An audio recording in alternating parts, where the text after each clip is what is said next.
Welcome to the Retiring Canada podcast, where our mission is to educate and empower you to make the most informed, rational, and productive financial decisions.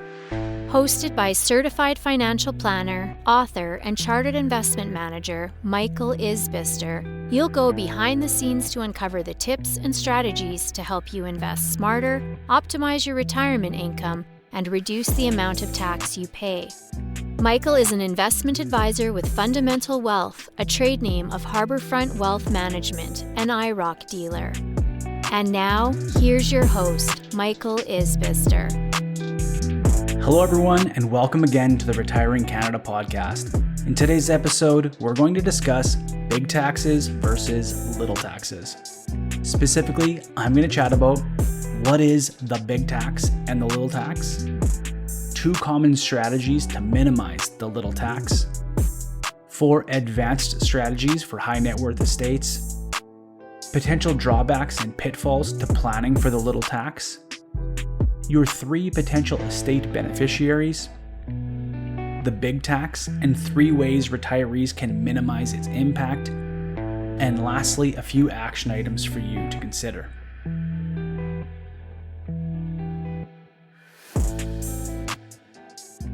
So, big tax versus little tax, what am I referring to? Well, big tax is a reference to estate tax, or the income tax liability at death on the taxable portion of your estate, or that of the last surviving spouse. Given the highest marginal income tax rates are over 50% in most jurisdictions in Canada, this is why I call it the big tax. The next is the quote-unquote little tax, also applicable at time of death, which are probate fees. These are charged in most provinces and territories and are generally less than 1%, other than BC, Nova Scotia, and Alberta. Both taxes I will be discussing today, the big tax and the quote-unquote little tax, are in direct reference to estate planning. So things like the structure of your will, joint ownership on properties and investment accounts, trusts, and more. When most people think of estate planning, they are primarily concerned with 2 things. How will my assets be split amongst my beneficiaries? And how can I minimize the amount of tax that is paid when I pass away? When you get down to brass tacks, you have to ask yourself this question. Who do you want to benefit the most from your estate?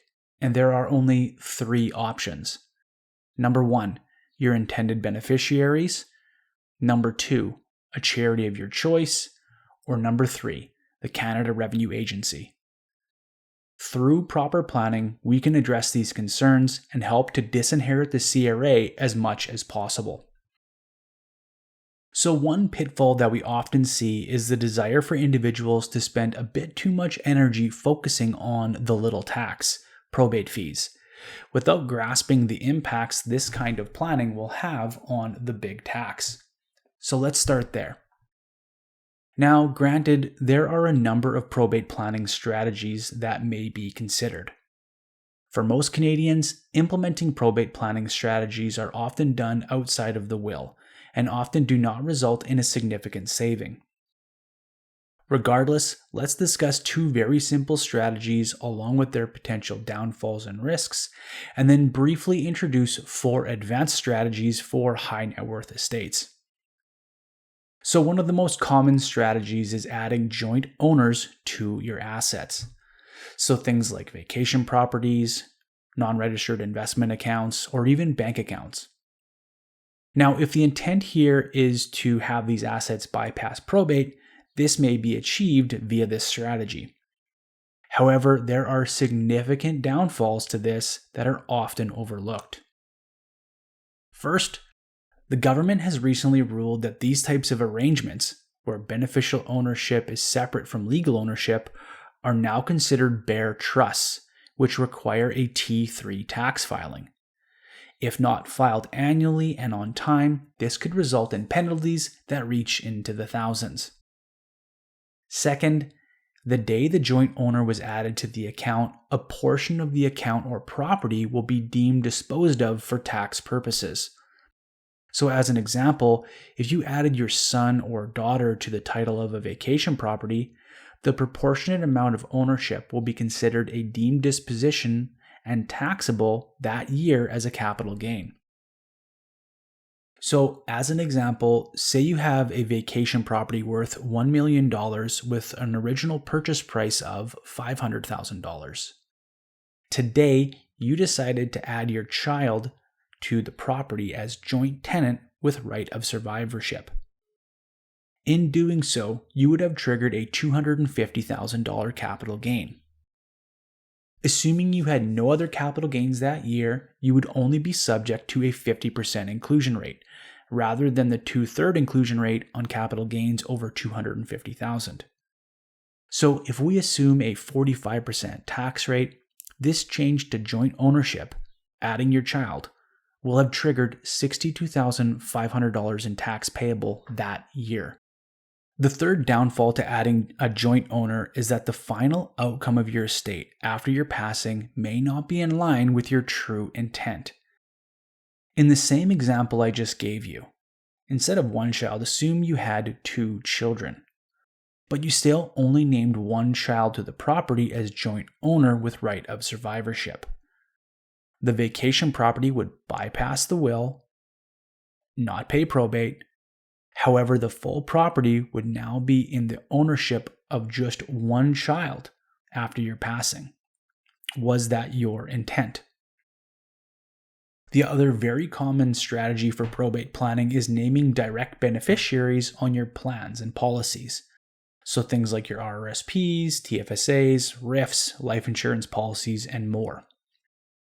Now, granted, if you have a spouse, naming them as a direct beneficiary makes sense. However, you should take extra care with this probate planning strategy when naming non-spousal beneficiaries. One common pitfall with naming direct beneficiaries are the impacts it can have on social benefits. If you have a disabled beneficiary, naming them as a direct beneficiary may disqualify them from public programming, social benefits, and disability incomes. Next is the potential horrendous tax consequences and family strife it can cause.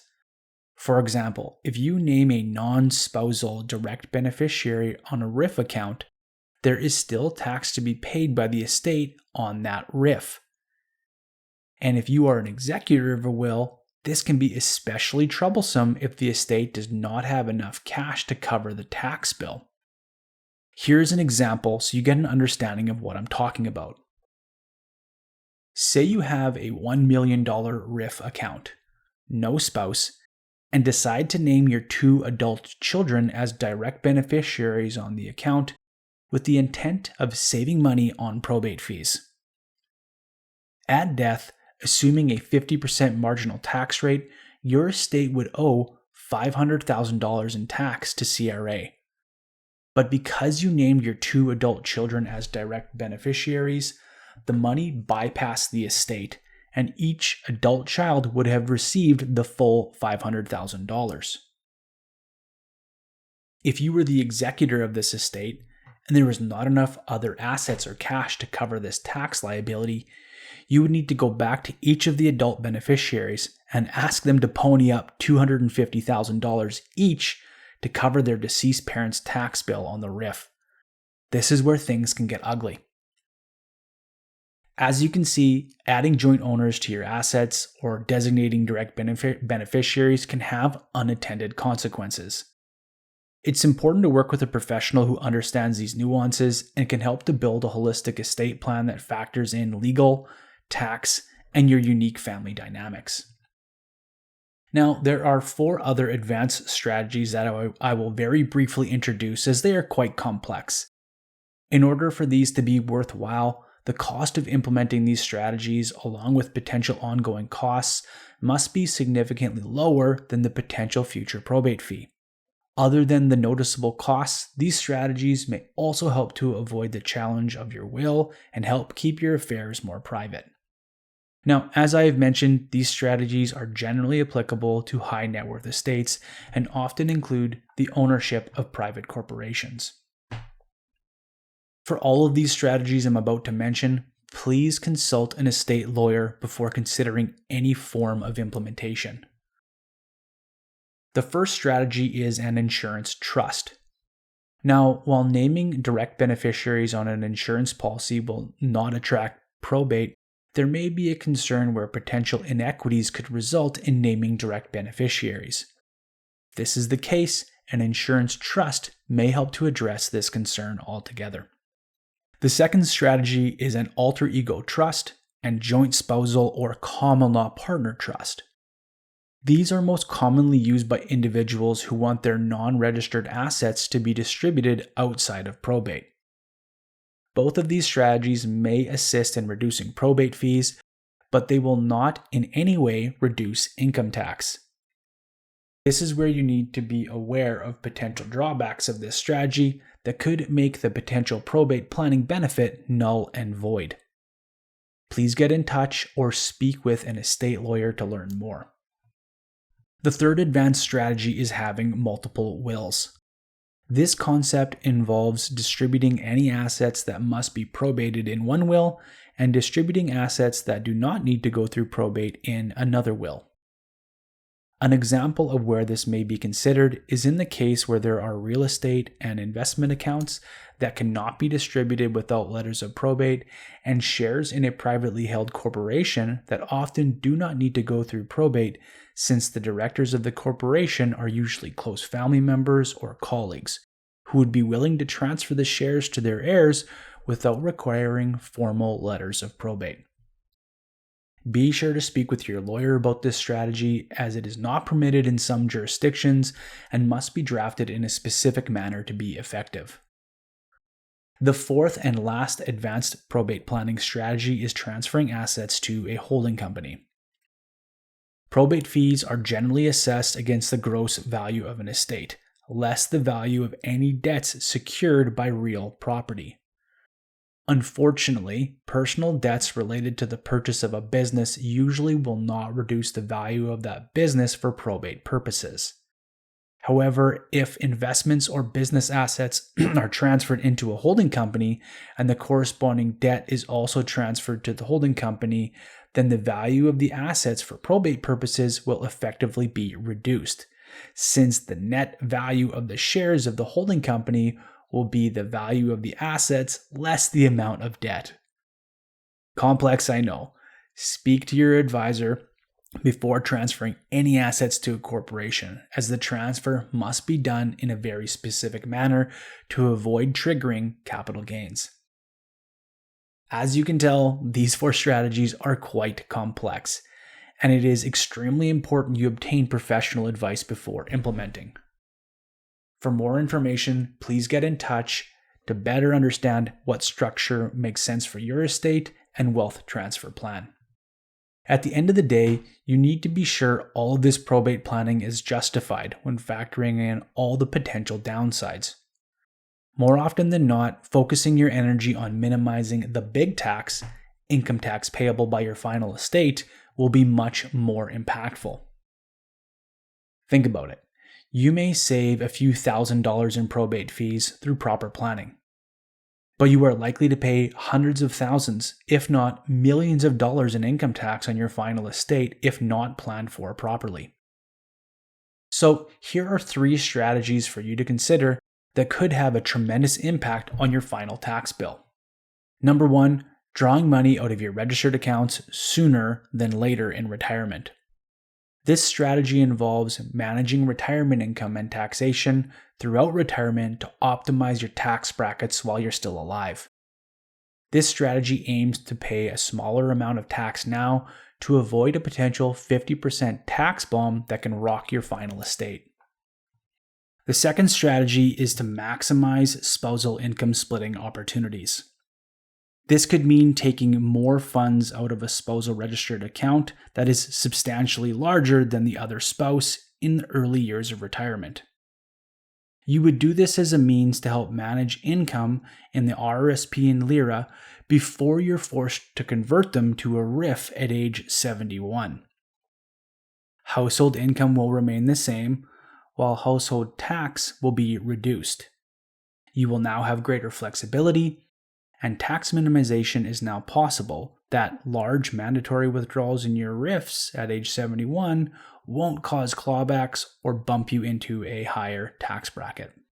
The last strategy is to ensure you are maximizing your TFSA accounts annually. This can often be achieved by utilizing the additional tax-paid dollars generated by the first strategy. Now, there are a number of other tax minimization strategies we consider for clients on an annual basis, but these 3 are a great start if you're putting together your own retirement income plan. For all of you out there who have private corporations and holding companies, in the very near future, I will be doing an episode focusing on tax planning strategies to help you out. So if you haven't done so already, hit subscribe and stay tuned for more. In the meantime, if you want to discover our fundamental retirement plan process, where we help to build estate plans, retirement income plans, and more, please check out our website. Okay, so that does it for today. Here are your action items for today's episode. If you've been focusing on probate planning for yourself or an aging parent, be careful. The decisions you are making today may have unintended consequences. Please seek some guidance if you're unsure. Number 2, with the changes in the capital gains legislation, the importance of understanding your estate final tax bill has never been more important, especially for those of you who own a vacation property. Please check out episode 3 of the podcast where I dive a little bit deeper into this subject. Lastly, enjoy the rest of your summer. Time has an eerie habit of flashing before our eyes. When fall comes around and things start to slow down, get in touch to help optimize your estate and minimize your tax. Okay, so that'll do it. For all the links and resources, check out retiringcanada.ca. If you're enjoying the show, please leave us a review in your favorite podcast app. Be sure to sign up for the weekly Retiring Canada newsletter. And hey, when it comes to your retirement, don't take chances. Make a plan so you can retire with confidence. All comments are of a general nature and should not be relied upon as individual advice. The views and opinions expressed in this commentary may not necessarily reflect those of Harbourfront Wealth Management. While every attempt is made to ensure accuracy, facts and figures are not guaranteed. The content is not intended to be a substitute for professional investing or tax advice.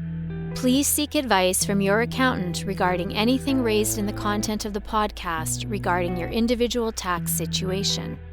Always seek the advice of your financial advisor or other qualified financial service provider with any questions you may have regarding your investment planning.